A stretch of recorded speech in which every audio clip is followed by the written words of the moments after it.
नहीं सोने दिया इस भयानक स्वप्न ने, फिर भी न सोने दिया। आह विधाता, फिर वही भयंकर दृश्य, फिर वही डरावना सपना। ओह, दिल धड़क रहा है, कलेजा पड़क रहा है। हे जगदीश, आज ये कैसा परिवर्तन होने वाला है? भ्राता जी प्रणाम। आज आप कुछ घबराए से जान पड़ते हैं। क्या कोई नई घटना घट गई है? क्या बताऊं भाई,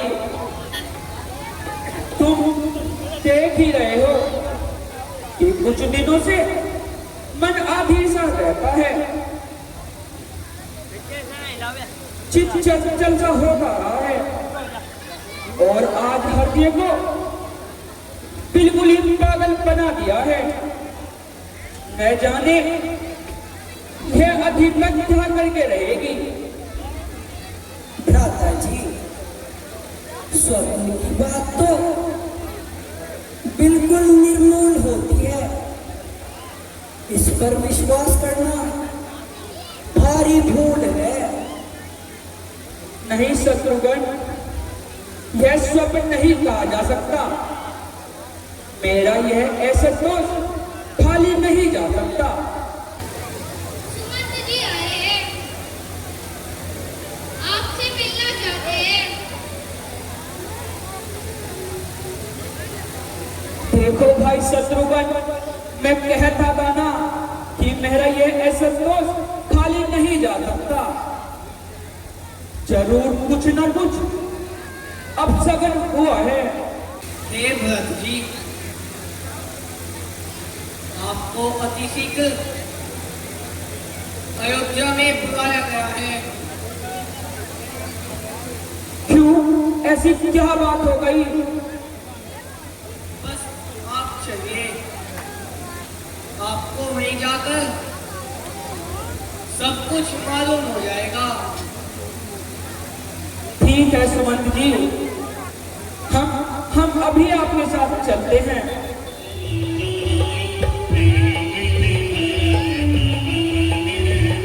हे विधाता, आज कैसे ऐसा इन आंखों को दिखाई दे रहे हैं? भवन सोने से लगते हैं, गली बाजार निर्जन है। रची है आज क्या रचना, प्रभु ये कैसी माया है। निसंदेह भ्राता जी, चारों ओर असगुन ही होते जा रहे हैं, जो किसी भारी दुर्घटना का पता बता रहे हैं। हे भगवान, आप महल में शांति रखे।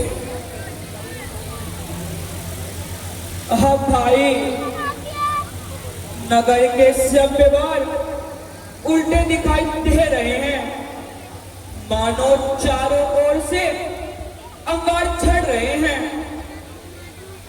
किसी के शोक में देखो, कल घर बार रोते हैं, कहीं बच्चे बिलखते हैं, कहीं परिवार रोते हैं।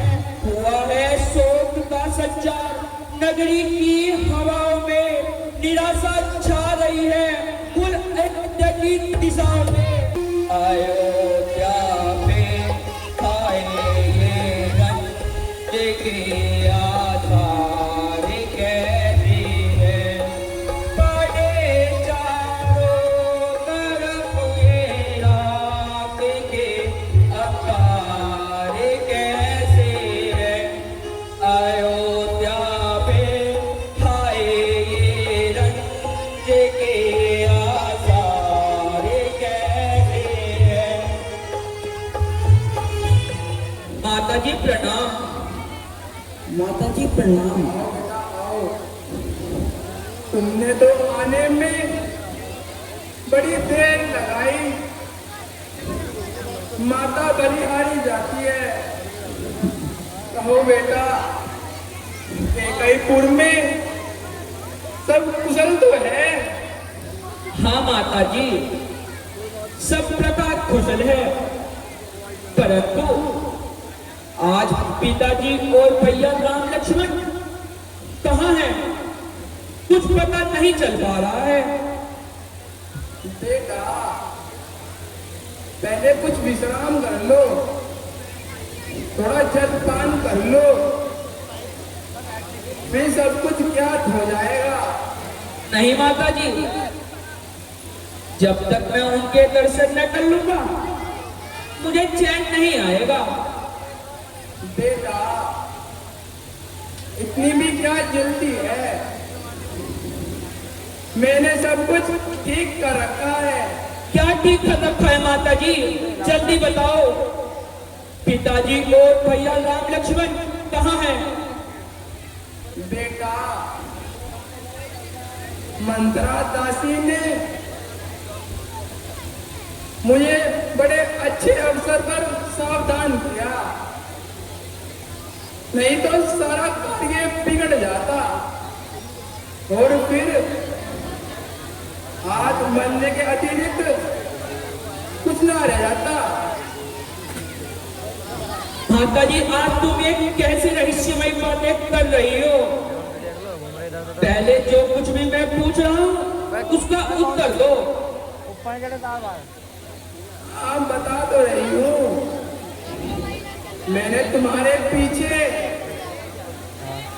सारा काम बनाकर छोड़ दिया है, परंतु महाराज ने। हाँ हाँ माता जी, शीघ्र बताइए क्या हुआ महाराज जी को? दम तोड़ दिया।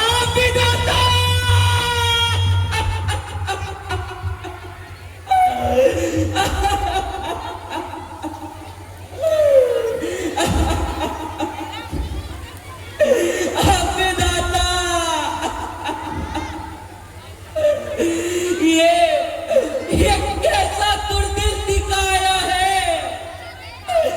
मैं पिताजी के अंतिम दर्शन भी न कर पाया। करेगा कौन अब संसार में यूं ममता मेरी कबर खोल लेगा आपके पीछे पिता मेरे।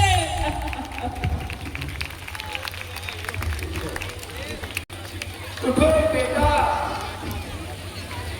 वरना गुना पे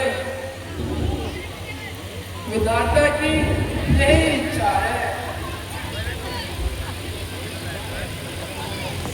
परंतु माता जी, पिताजी ने कैसे प्राण त्याग दिए? क्या उन्हें कुछ रोग हो गया था? कुछ भी नहीं बेटा, बस राम के योग को सहन ना कर सके। हैं? राम का वियोग? यह क्या? राम कहाँ गए थे? राम का वन जाना ही तो उनकी मृत्यु का कारण बना बेटा। राम का बन जाना? ये कैसे रहस्यमय बातें कर रही हो? मैं ठीक कह रही हूँ बेटा। एक बार मैंने महाराज से 2 वरदान पाए थे, के अनुसार अपने दोनों वरदान मांग लिए। एक में तुम्हारे लिए राज्य और दूसरे में राम को 14 वर्ष का वनवास। हाय सर्वनाश! हाय सर्वनाश!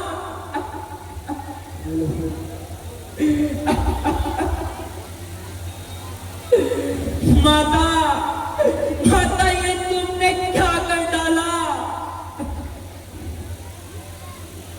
उफ माता जी, राम के वन जाते हुए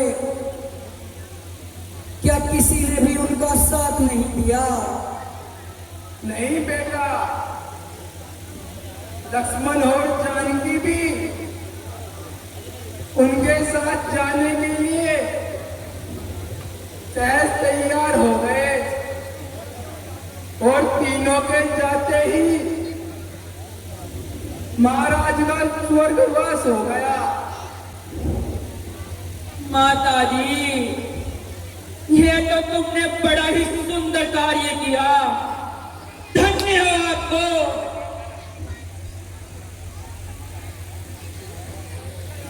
हाय माँ, ये क्या किया, जीना मेरा दुश्वार है।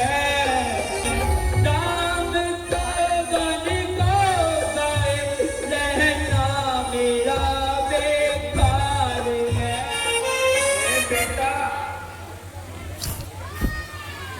अब महाराज की मृत्यु का दुख भूल जाओ और निश्चित होकर राज का काम करो। बस बस, मोह में अति हो जाने वाली माता, बस बस, तुमने मुझे कहीं का न छोड़ा। आज अच्छी तरह से मेरा भाग्य तोड़ा। भरत, तुम राजा का और राज्य का अनादर करते हो। राज्य, जिस राज्य ने तुझे अंधा बना दिया, जिस माया ने तेरी आंखों पर पट्टी बांधी, क्या उसी के चक्कर में पड़कर मैं भी अपने कर्तव्य को भूल जाऊं? मुझे तो राज्य तेरा इसके बराबर है जिसे तुम कंकड़ और पत्थर कहती है। मेरी भलाई का नहीं बदला लेते हो भारत। भलाई, किस अन्याय को तुम भलाई कहती हो? कहीं मीन को जल से अलग करना कोई भलाई है? पिलाया विष मुझे अच्छा, किया है प्यार किए तूने, उजाड़ा मुझको दुनिया से, किया उपहार किए तूने, वीरे की तीर छाती से, किया है पार ये तूने, लगाया भाप पर मेरे, गरम अंगार किए तूने। मैं समझा, खूब समझा, आज तेरी बीती नागिन की फांसी की है तूने, हाय ये मंगल पावन की। बेटा, ये तुम क्या कह रहे हो? हमने तुम्हारे लिए बड़ी कठोरता से ये वरदान मांगे हैं।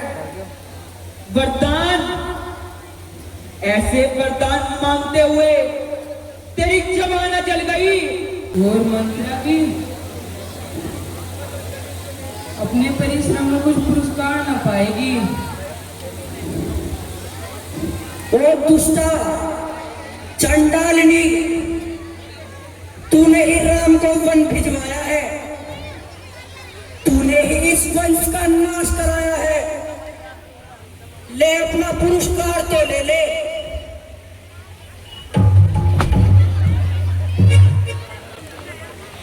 अरे भगवान, मैं मर गई। मैंने ऐसा क्या क्रोध किया? भाई जाने दो, स्त्री को मारना ठीक नहीं है। राज्य करो। राज्य करूं? राम को वनों में भेजकर मैं राज्य करूं? लक्ष्मण और जानकी जी को भेजकर मैं राज्य करूं? याद रख, अगर तूने अपना कपट व्यवहार ना छोड़ा तो भरत ने अपनी राम भक्ति को कदम भी नहीं छोड़ेगा। हो गया हो ना लिखा था जो हमारे भाग्य में, राम का सेवक चला, अब राम के कार्य में माता पड़ रही है, इसलिए मन को समझाओ और उत्तम ऋषि से राज्य कार्य चलाओ। हे गुरुदेव, ये कैसे हो सकता है? जिस राज्य पर या नाम का अधिकार है, मैं उस पर कैसे अधिकार बन सकता हूँ? राम तो वनों से वापस अब नहीं आने वाले। मैं हाथ जोड़ूंगा, पैर पकड़ूंगा, विनती करूंगा, क्या उन्हें फिर भी दया नहीं आएगी? वे दयालु हैं, दुखी देख न पाएंगे, है ये विश्वास की छाती से लगाएंगे मुझे। ठीक है बेटा, तो चलो।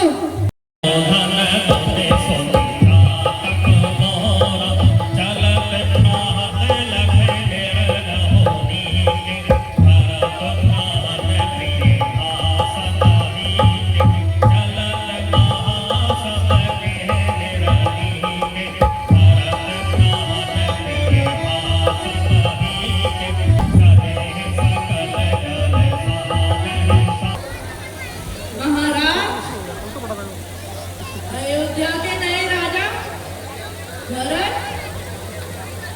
बहुत बड़ी सेना लेकर इसी ओर आ रहे हैं। राजा भरत आ रहे हैं। क्या किसी शत्रु पर आक्रमण करने का विचार है? चलो हम देखते हैं।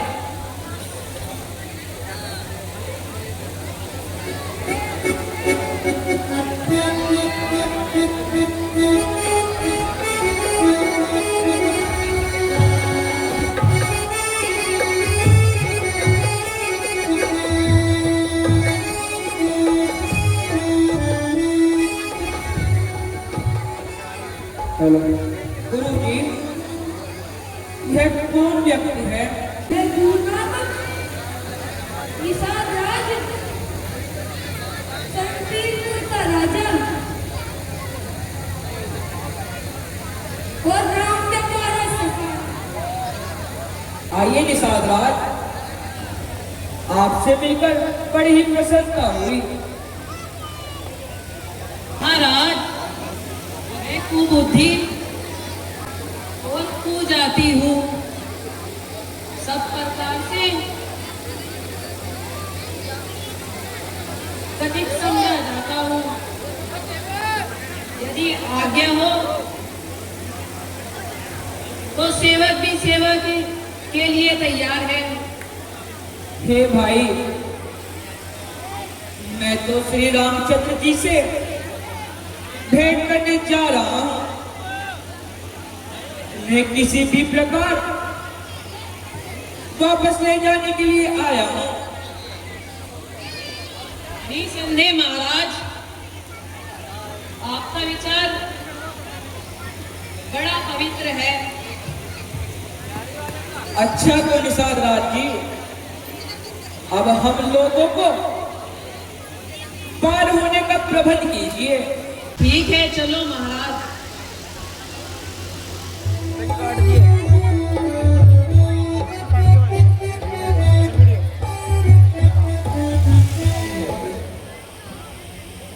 जरा देखो तो सही, क्या बात है? जी भ्राता जी। भैया, उस दूर तो बड़ी धूल छा रही है, मानो घटा घिरी आ रही है। और वह देखो, सूर्यवंशी झंडा वहीं लहरा रहा है। ऐसा प्रतीत होता है कि भरत सेना सहित आ रहा है। खाने दो लक्ष्मण, अवध छोड़ते समय भरत से भेंट न हो पाई थी। एक बार उनसे भी मिल लेंगे। ऐसी बात नहीं है महाराज, प्रतीत होता है उसे जहर रूपी रोग सता रहा है, जो इतनी विशाल सेना साथ लेकर आ रहा है। सुनो लक्ष्मण, गंगा उत्तर दिशा से बह सकती है, बालू पूरब दिशा में डूब सकता है, परंतु भरत मेरी प्रीति को नहीं छोड़ सकता। भरत भैया भैया, हे नाथ रक्षा, तो भरत हे स्वामी रक्षा, स्वामी सड़क में आ पड़ा हूँ, मेरी रक्षा करो स्वामी। उठो भरत,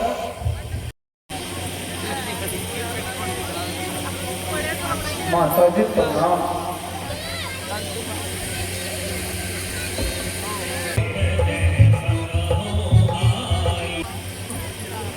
हे नाथ, मैंने ऐसा क्या अपराध कर दिया था जो आप मुझे अकेला छोड़कर वनों में आ गए हो? भाई भरत, इतने व्याकुल न हो और शांति से काम लो। क्या कर्मों की गति को कभी टाला जा सकता है? ठीक है प्रभु, किंतु आपके बिना मेरा निर्वाह नहीं हो सकता। हे स्वामी, जब से आप मुझे छोड़कर आए हो, मेरे लिए सारा संसार उजेड़ा लगता है। महाराज, आपके वियोग में अयोध्या उजड़ चुकी है। नर नारी सब दुखी हो रहे हैं। आपके वन आने के बाद पिताजी का, पिताजी कहाँ हैं? वे नहीं आए साथ में। भैया भैया, पिताजी का स्वर्गवास हो गया।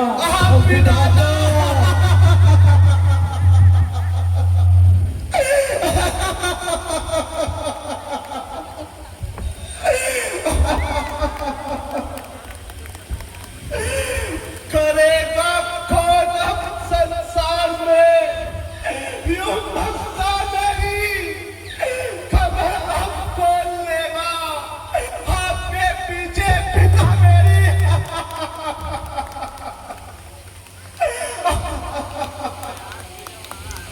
आप पिताजी,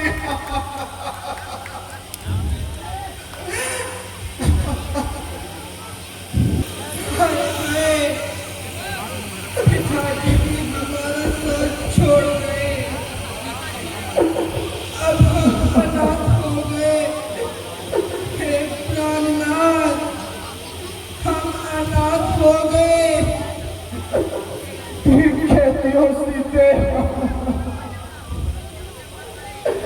परंतु इस पर हमारा क्या जोर चल सकता है? भैया, मैं भी पिताजी के अंतिम दर्शन न कर पाया। के वियोग में अयोध्या नगरी उछड़ गई है। नर नारी दुखी हो रहे हैं। पशु पक्षी प्राण खो रहे हैं। बेटा राम, भूमि को कोई नहीं टाल सकता, इसलिए अब दुख को छोड़कर तुम अयोध्या चलो, क्योंकि तुम्हारे पिता फिर अब नहीं रहे। ये क्या कहते हो गुरुदेव? ऐसा कैसे हो सकता है? मैं तो आपको वापस लेने आया हूँ। भैया भरत, इस समय तुम्हारा लौट जाना ही उचित है। छोटे बस छोटे ही दिखते हैं। मैं अवधि बीत जाने पर फिर से तुमसे मिलूंगा। अच्छा भैया,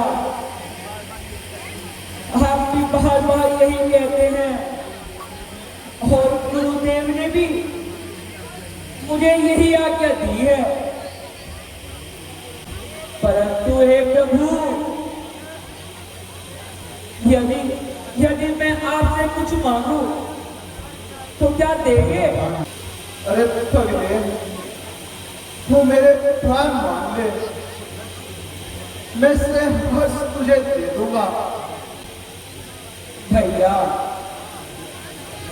यदि ऐसा ही कहते हो तो मुझे अपनी छठ भालूका दे दो। पादुका? परंतु उनका क्या करेगा? मैं उनसे अयोध्या की गद्दी सजाऊंगा, गुरु जी की आज्ञा से राज्य कार्य चलाऊंगा और स्वयं भी सन्यासी की बात ही जीवन बिताऊंगा। कंदमूल खाऊंगा, कुटिया में रहूंगा, राम के अनुराग में अब परम सन्यासी बना वास नगरी में करूंगा, किंतु वनवासी बना।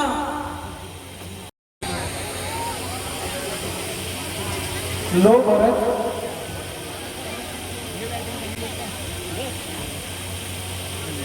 भैया, आप इन पर एक बार अपनी शरण रख दीजिए। ले पगले, ले, मैंने तेरी ये इच्छा भी पूरी कर दी। अब विलंब मत कर। भैया, एक बात अवश्य ध्यान रखना, भरत आपको बिना लिए जा रहा है, परंतु यदि 14 वर्ष अवधि बीत जाने के बाद आपने एक दिन की देरी भी की तो अपने भरत की चिता जलते देखेंगे। अरे नहीं नहीं नहीं भरत, नहीं मेरे भैया, मैं एक दिन की भी देरी नहीं करूंगा। जाओ, मेरा आशीर्वाद तुम्हारे साथ है, अब जाओ। ठीक है भैया, मैं आपकी आज्ञा को सिरधारी करता हूं।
मेरी सच्ची प्रीति हो जाए और मैं और भी अधिक आपको प्रेम करने लगूं। हे लक्ष्मण, जो प्रश्न तुमने हमसे पूछा है वह थोड़े में समझा सकता हूं। ध्यान से सुनो। संसार में ये तेरा है, ये मेरा है, यही माया है। जो प्राणी इस प्रकार की भावनाओं में लिप्त रहते हैं वही प्राणी माया के शिकार होते हैं। भगवान के निकट जाति पाति ऊंच नीच कोई भी भावना असर नहीं डाल सकती। वे तो केवल भक्ति के नाते को ही सच्चा नाता मानते हैं। मैं उसी पर कृपा करता हूं जिसमें सरलता होती है, क्योंकि मुझे चपलता पसंद नहीं है। मैं सब कुछ बर्दाश्त कर सकता हूं परंतु अहंकार नहीं। जो भी अहंकारी होगा मैं उसके निकट कदापि नहीं जाता, उसे सब कुछ दे देता हूं परंतु साथ कभी नहीं देता। हे लक्ष्मण, जो सच्चे मन से मुझसे प्रेम करता है वही मोक्ष को प्राप्त करता है। माता पिता की सेवा, गरीबों की सेवा, यही मेरी भक्ति है। आपकी जय हो प्रभु। और इस प्रकार भगवान लक्ष्मण और सीता को नित्य प्रति उपदेश देते रहते हैं। समय व्यतीत होता चला जाता है परंतु तभी एक दिन